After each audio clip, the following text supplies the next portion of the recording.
I graduated from university back in the spring, and I thought I would take the time today to kind of go through my experience and share some advice that I have for current and future students. So, the things that I want to touch on specifically are the choice between going in residence slash staying on campus or near campus versus commuting, my thoughts on U of T and just universities in general, my thoughts on my program, and finally, my thoughts on my experience during the whole COVID-19 pandemic and working and doing all the school online. So before we get into all that though, I should probably start with exactly my background and the background that I had for my experience at university. So I began university in 2018 in the Rotman Commerce program at the University of Toronto, and I ended up going into the Specialist of Finance and Economics. I also commuted about an hour and a half away from my parents' house to school, when it wasn't online, of course, which happened during the entirety of my third year, as well as good chunks of my second and fourth year.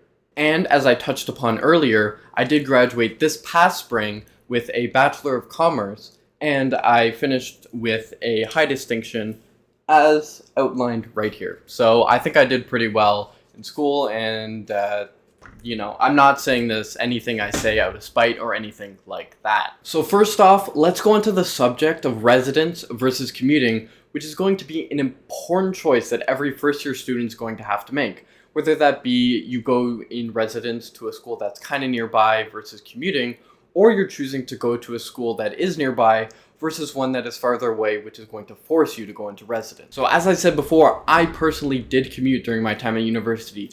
However, I just want to cut straight to the point and say I would recommend going on residence / going on campus if you are able to do so. And the important thing to remember too is that the further away that you are, the more this rings true. What I'm trying to say is the further away you are, the more you want to consider going into residence. Now, why would I say this? I mean, let's not kid ourselves. Commuting and living at home is going to be considerably cheaper than going on residence. So of course, what exactly are the advantages that going into residence would offer? Well, the first one is that you just have a much easier time meeting new people and building a network of friends and colleagues and acquaintances that are going to make your time at university much more enjoyable, and it could even pay dividends later on in getting a job or opportunities, even in graduate studies, whatever the case may be. The fact of the matter is that it's a lot harder to socialize in class in university than it might have been in high school,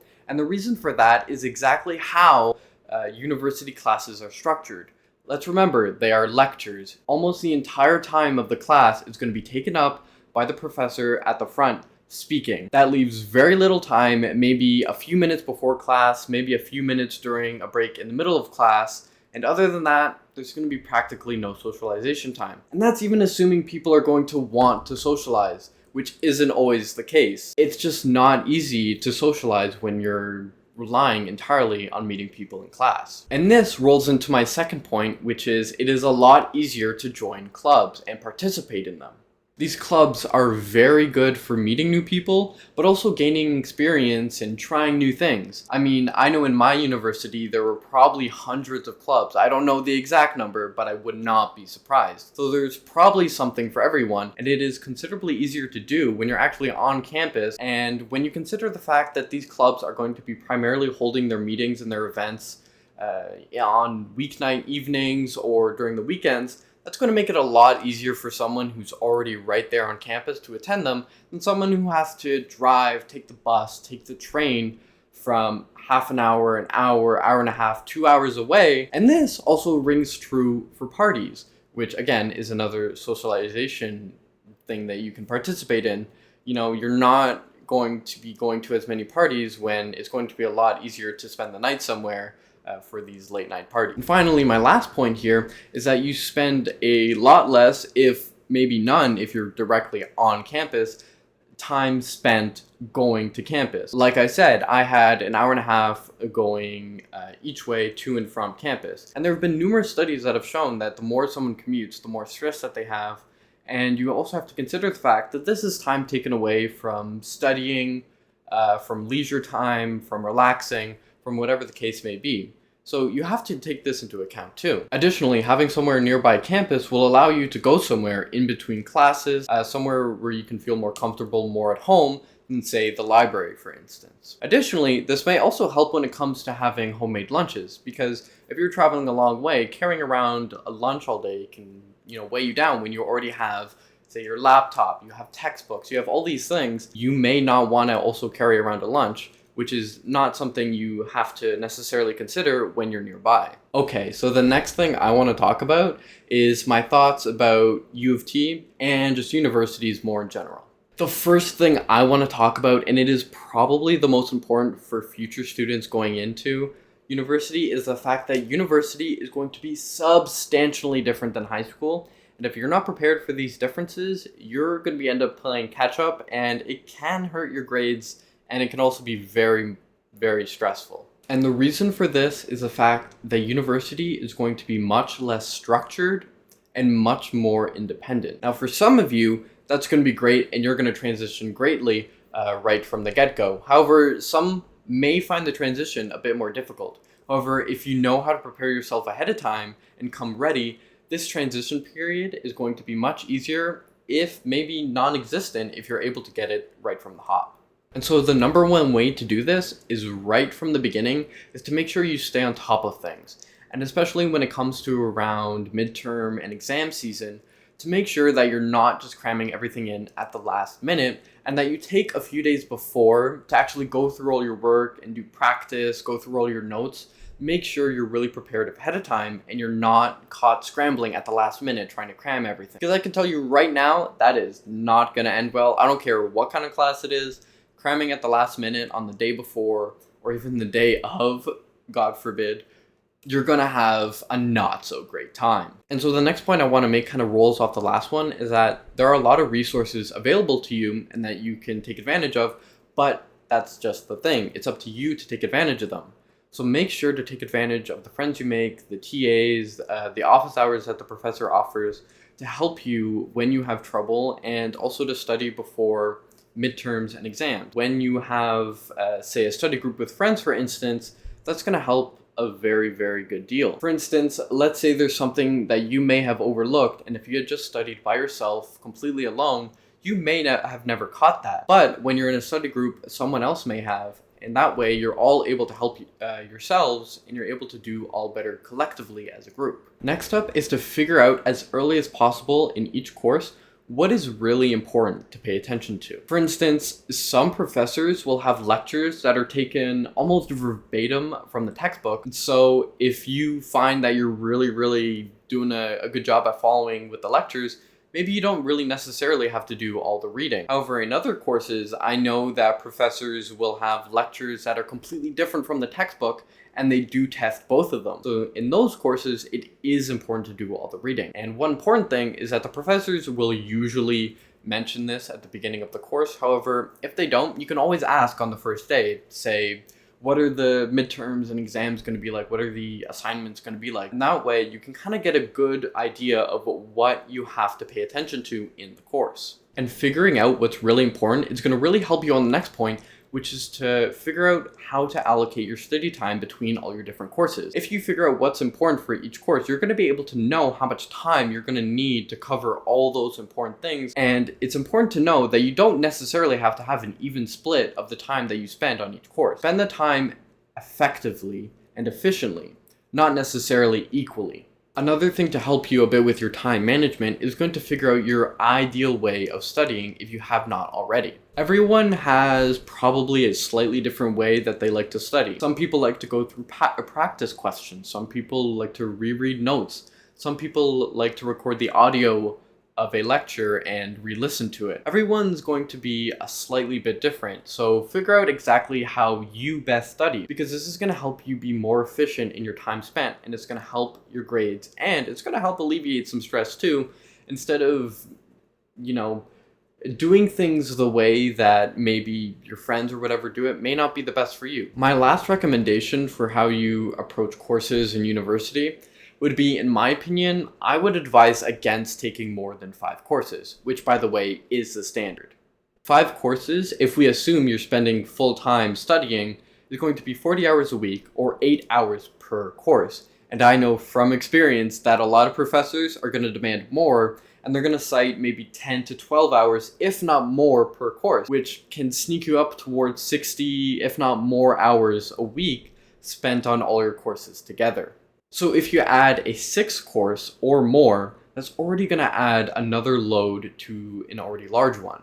And it's going to take away from your ability to, say, work a part-time job or join clubs or socialize or do all these other things that you have to remember. Yes, university might be primarily an academic experience, but it is so much more. And you don't want to necessarily sacrifice everything else just because you want to cram everything into one semester. Kind of on the same point is that if you have the chance during your first or maybe even second summer is to take a summer course. Doing so will allow you at some point, probably near the end of your time, to take a semester with 4 or less courses if you take multiple courses during the summer. Taking those summer courses is going to allow you to take 4 courses or maybe even less if you do take more than one summer course at some point during your degree, which is probably going to happen during the end. This is a good way to probably end off your degree and time at university because you can take it easy near the end instead of feeling stressed as you have been probably during the entirety of your degree. Okay, actually, I have one more thing to talk about when it comes to courses,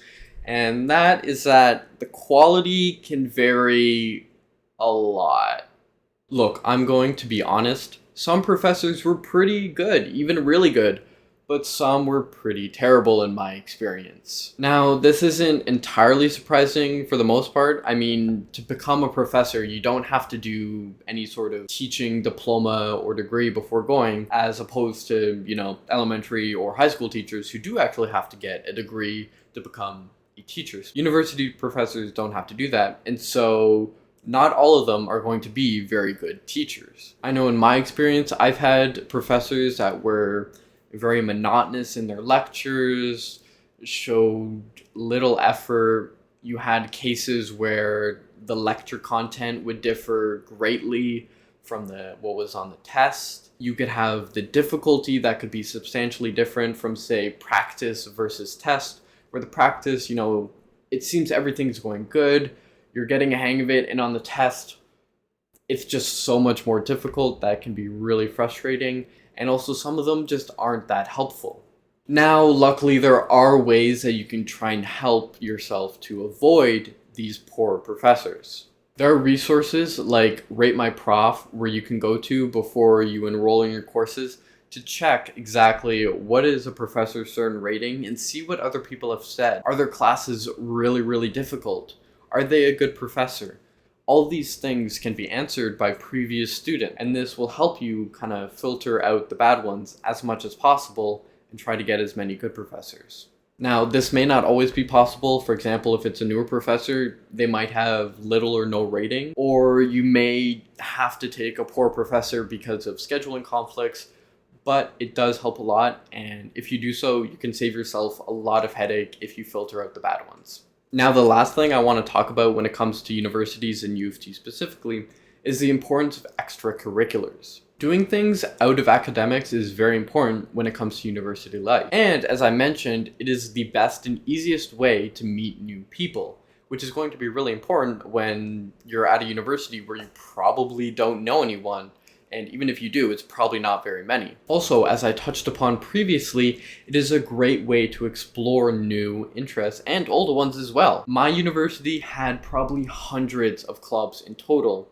And the great thing is, even if by some miracle your particular interest or whatever the case may be, there isn't a club for it, you can always try and create a new one, whether official or unofficial. And I know from my experience, there are clubs covering just about anything, from athletics to drama clubs to language to, political clubs. And then obviously you have like your student unions and everything, and you have the clubs for people who want to go into such and such job, like a law club or a doctor's club or whatever the case may be. You have all these clubs which can help you in so many ways, and I really recommend to you to, at the beginning of your time at university and near the beginning of the year, is to go on your university's website, and you should be able to find the list of all the clubs, and you can kind of sift through them and find the ones that are interesting to you. Additionally, I know for U of T, they also had a club fair where you could go walk around and talk to all these people at a different booth, and you could talk to them about the club and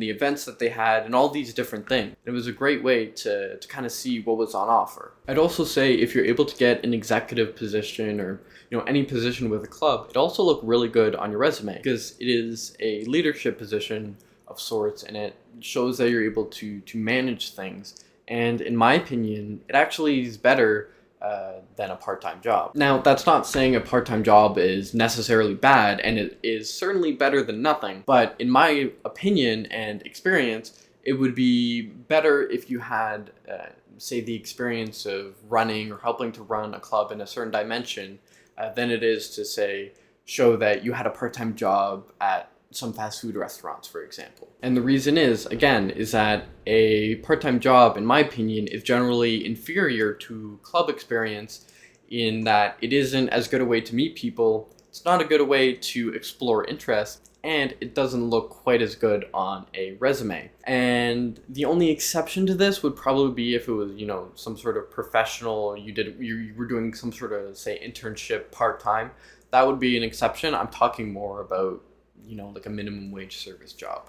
Okay, so now I want to talk about my program, which, as a reminder, was the Rotman Commerce program at U of T. Now, as a primer, Rotman Commerce has 3 specialist streams that you can choose to go into. The first is management, and then you have accounting, and then you have finance and economics. Now, within the accounting and especially the management streams, you are able to have some particular offshoots. So for example, in management, there might be an international management, and for accounting, there could be like a public accounting stream, for example. But in my experience as a finance and econ, it is just finance and economics. There is no further subdivision. So I can't really talk about the management and accounting stream, so I'm just going to focus primarily on finance and econ because that's what I took. Also, I should mention that when you go into first year, you are actually technically not in the Rotman Commerce program, and actually your tuition does reflect that. It will go up considerably in second year, but you do have to attain certain grades in certain courses to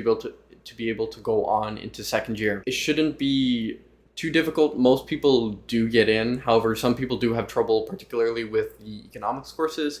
So that's just something to pay attention to. Now, unfortunately, when it comes to high-end finance jobs, Rotman does lag behind Western and Queen's for a reason.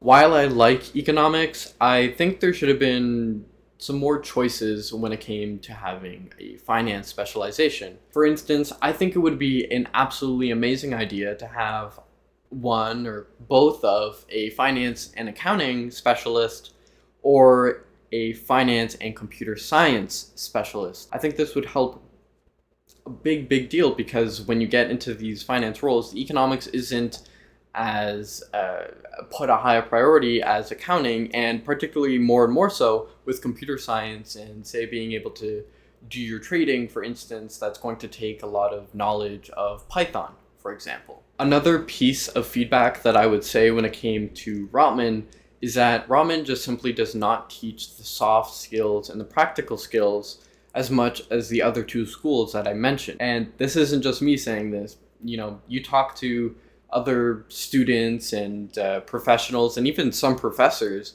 have said this. They share the same opinion. Instead, what Rotman focuses on is more the theoretical and academic stuff, which maybe when you get into the role, you're able to do the nitty-gritty really well when compared to these other schools. But you're going to have a tougher time landing that interview and getting into those roles because of the lack of teaching when it comes to the soft skills. So when I talk about this, for example, at Western, they have a heavy focus on case studies, for example, which kind of put you into that practical mindset and to approach problems that actually did exist and have a more real world simulation than just, the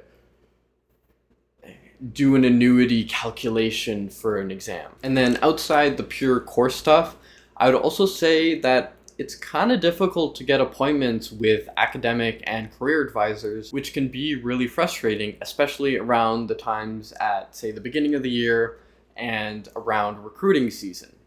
Additionally, if you have inquiries that kind of overlap between career and academic, your advisor may say, oh, go talk to the other one. And then you go to the other one. They say, no, go talk to the other one. So, for example, if you're asking, hey, what courses are the best if I want to go into, say, such and such field, your career advisor will say, well, I don't really advise on the academic stuff. And the academic advisor will say, well, oh, that's more a question for the career advisor. I don't know what classes are best for what role. So this is kind of the experience that, I've had and that others have had as well. Also, a piece of recommendation for you future Rotman students out there is that Rotman does offer some Rotman exclusive clubs, and I would highly recommend that you join them. For the most part, these clubs will center around particular fields. So, for example, there's an accounting club, a finance club, and then you have some other ones as well, as, say, the Rotman Student Union. There was a dragon boating team. But a lot of them will focus around the particular fields and stuff. And so you can join one for one that you're particularly interested in. And this is going to, first of all, it's going to look really good on your resume, but it's going to help you to explore these fields and interact with industry professionals and talk to them more and be able to network better if you're part of one of these clubs. Now, I'm going to offer a bit of career advice for those commerce students out there, and that is, to the extent possible, do your absolute best to land internships in your third and second year, but especially that third year. That is by far the most important year for landing internships and landing a job once you graduate from university. Now, the reason that it is so important is because most of the hiring that happens after university and for many, many roles is that they hire the past interns that they had the year previous, in the summer previous. So if you're able to get an internship when it comes around to when you graduate, you're going to have a much, much better chance of getting an offer for working once you get out of university. In fact, for some industries, like investment banking, for instance, this is practically the only way to get a job. Using the investment banking example, investment banking, in that industry, they hire very little people that they didn't have as internships before. If you really want to get into some of these industries, it's really, really important that you get that internship. Now, I just want to leave my thoughts on Rotman on a bit of a more thoughtful note, in that I just want to say that I don't think Rotman is bad per se, but that I do think that it is inferior when it comes to finance specifically to Queens and Western. Now, you really get the impression, particularly from certain administrators, that they really, really buy into the idea that Rotman is number one because it's part of U of T, and U of T is number one in Canada. And unfortunately, I think that some of that arrogance gets in the way of them being able to get better and to implement some of the feedback that they've received from students and some of the things that I have said as well. Now, one of the main things that I think that Rotman could do better is to implement a co-op program, because one of the things that's most important, in my opinion, when it comes to this particular industry and fields is getting that work experience. And it makes a lot of sense too. I mean, this is a field where we talk a lot about, real world problems.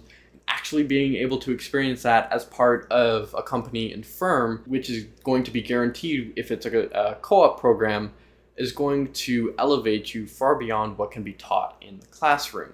In fact, it's been shown time and time again that people that have gotten work experience during their time at university earn a lot more and have a much easier time getting a job outside of university once they graduate. Alright, so the last thing I want to touch upon, and I know that at this point everyone's probably like, oh my god, I'm so done with COVID, but I thought, as I mentioned from the start, I spent a considerable amount of time online, and so I thought I had to include it and to share my experience with dealing with online school. Now, the biggest thing in my experience and in the experience of many others is that There are a lot more distractions, and it is much easier to get distracted when you're doing online school and in those Zoom classes. Therefore, you have a lot less accountability than when you're in a classroom, for example, and you have all these people around you, and so it's a lot harder to, kind of take out your phone and just, scroll on Instagram or whatever the case may be, versus when you're at home and maybe no one can see you, or maybe it's just a small little video of your face, which may not be visible for most people at any given time. In my experience, the best way to deal with this is to just turn off your phone and to keep as many browser tabs closed as possible, and to just try and leave out as many distractions and focus entirely on that lecture.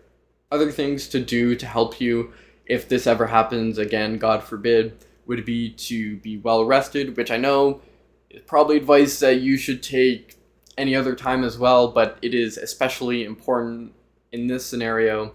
As well, it is really important to take notes and to ask questions, because this is going to help you stay mentally engaged while you're just staring at a computer screen for an hour, 2 hours, maybe even 3 hours. Now, obviously, online school wasn't all bad, and the biggest advantage of online school was the fact that it was considerably more convenient, especially for me as someone who commuted. Being able to just kind of roll out of bed and go to class was a big plus, and not having to spend all that time on the bus and train commuting to and from school. One thing that really frustrated me and, pissed me off, quite honestly, was the fact that despite not being able to access so many of the university services and facilities, we were still paying full price. Quite frankly, we weren't getting access to the full product, so